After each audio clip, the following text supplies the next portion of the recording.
Hello, আমি আরিয়ান। এই ভিডিওতে দাগির টিজার ব্রেকডাউন করার চেষ্টা করব। যদিও টিজারের ডিউরেশন এত কম ছিল, প্লাস তারা এমনভাবে কাট করেছে যে এটার স্টোরি সম্পর্কে তারা কোনো কিছু রিভিল করেনি, বাট এরপরেও ট্রাই করব এই টিজারটার ব্রেকডাউন করার। এটার গল্পটা লাইক কিরকম হতে পারে। প্রথমে টিজারে যদি একটু ভালোভাবে দেখেন তাহলে এখানে আফরান নিশোকে আমরা দুটা লুকে দেখতে পাই। একটা লুকে তাকে বেশ ইয়াং দেখাচ্ছে, এর পরের যে লুক জেলখানায় থাকার পর যে পরিবর্তনটা আসে দীর্ঘ সময় থাকার পর, সেই পরিবর্তনটা সেই আফরান নিশো ফেসে কিন্তু দেখা যায়, সেই নিশান ক্যারেক্টারের মাঝে কিন্তু দেখা যায়। চুল দাড়ি পেকে গেছে, ফেস ফ্যাকাশে হয়ে গেছে। এই যে দুইটা লুকে আমরা তাকে দেখতে পাচ্ছি, এখানে গল্পটা লাইক এরকম হতে পারে। দেখবেন যে ক্যারেক্টারটাকে দেখতে সুন্দর লাগছে, এই যে ইয়াং নিশোর ক্যারেক্টারটা, নিশানের ক্যারেক্টারটা, সেই ক্যারেক্টারটা কিন্তু সফট নয়। তার হাতে আমরা বন্দুক দেখতে পাচ্ছি, সে কাউকে ফায়ার করছে, আবার অন্যদিকে সে কাউকে মেরে দিচ্ছে। এটা দেখে আমার মাথায় এটাই আসতেছে যে সেও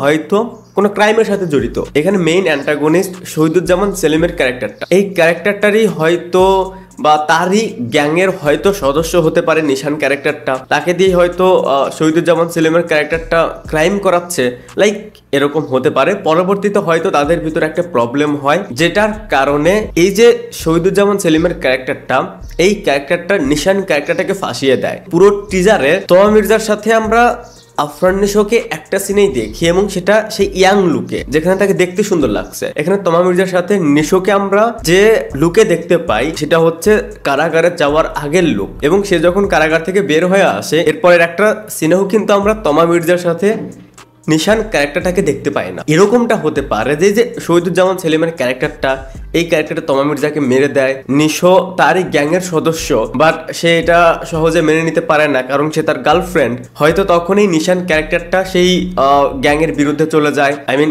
শহীদুজ্জামান সেলিমের এই ক্যারেক্টারটার বিরুদ্ধে চলে যায়, যার কারণে পরবর্তীতে হয়তো সেই মার্ডারের কারণে বা কোনো একটা রিজন দেখিয়ে নিশোর ক্যারেক্টারটাকে ফাঁসিয়ে দেয়, আই মিন নিশানের ক্যারেক্টারটাকে ফাঁসিয়ে দেয়। লোক লাইক এরকম হতে পারে, টিজারটা দেখে যেরকম মনে হচ্ছে। আর আমরা যখন আফরান নিশোকে জেলখানা থেকে বের হতে দেখি, সেখানে তো তার লুক পুরাই চেঞ্জ। এরপর আর একটা সিন রয়েছে, আফরান নিশো জেলখানা থেকে বের হওয়ার পর সে যখন তার বাড়িতে যায়, সেখানে দেখবেন যে আশেপাশে অনেক মানুষজন। সেখানে হয়তো গিয়ে দেখে তার ফ্যামিলির আর কেউ নেই, পুরো ফ্যামিলিটাকে মেরে দিয়েছে, যার কারণে নিশান ক্যারেক্টারটা পরবর্তীতে রিভেঞ্জ নিতে চায়, আরো ভায়োলেন্ট হয়ে যায়। সে যখন কারাগার থেকে বের হয়ে আসবে এরপর রিভেঞ্জের দিকে চলে যাবে, এবং এখানে সুনেরার যে ক্যারেক্টারটা, এই ক্যারেক্টারটার সাথে তার ইন্ট্রোডিউস হবে কারাগার থেকে হয়তো বা বের হয়ে আসার পর সম্ভবত। কারণ আমরা কারাগার থেকে বের হওয়ার পর নিশোর যে লুকটা আসে, সেই লুকেই কিন্তু আমরা, যদি আপনি একটু টিজারটা ভালোভাবে লক্ষ্য করেন তাহলে আপনি বুঝতে পারবেন বা দেখতে পারবেন সেই সিনটা, যে সুনেরার ক্যারেক্টারটা তাকে জড়িয়ে ধরছে।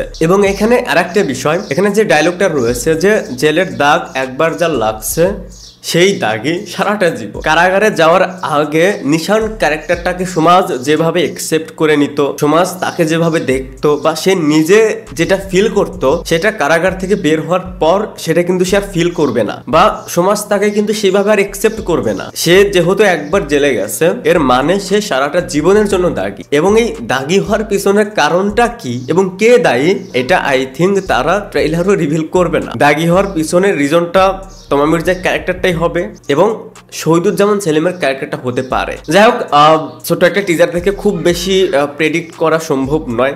আমার কাছে যতটুকু মনে হলো, দেখেন এটা একটা গল্প নির্ভর সিনেমা। দেখেন এটার গল্পটা আদৌ কেমন হবে সেটা আমরা একটু ধারণা পাবো ট্রেলারটা দেখার পর। টিজার দেখে যতটুকু ধারণা পাওয়া যাচ্ছে সেটা আমি আমার জায়গা থেকে শেয়ার করলাম। এরকমটা যে হবে এরকম নয়, এটা জাস্ট আমার কাছে মনে হলো যে ভাই গল্পে কিছু একটা থাকতে যাচ্ছে যেটা তারা হাইড করে রেখেছে। যাই হোক, এই ছিল এই টিজারটা নিয়ে আমার ব্রেকডাউন। আপনাদের কাছে কেমন কি মনে হয় সেটা অবশ্যই কমেন্টসে জানাবেন। Thanks for watching, by.